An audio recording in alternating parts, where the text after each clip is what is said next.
આર્મીના જવાનને પોતાના પરિવારની સુરક્ષા માટે ભીખ માંગવી પડે છે. તમે વિચારો તો ખરા, આ દેશમાં ભ્રષ્ટાચારનો પાવર કેટલો છે.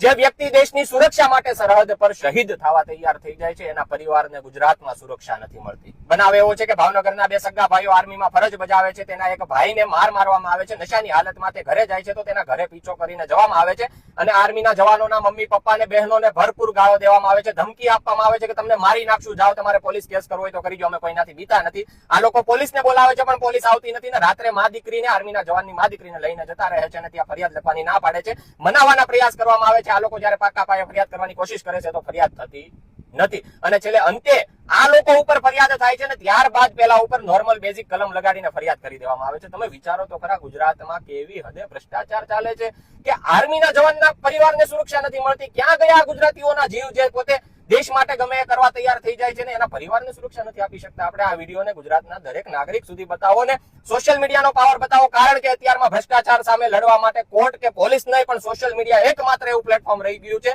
જે ભ્રષ્ટાચારને યોગ્ય લડત આપે. તો આ વિડીયો દરેક ગુજરાતના વાસીને પુગાડો ને આર્મીના જવાનને જલ્દીથી ન્યાય મળે, તેના પરિવારને જલ્દીથી ન્યાય મળે એવો પ્રયાસ કરો. જય હિન્દ, જય ભારત.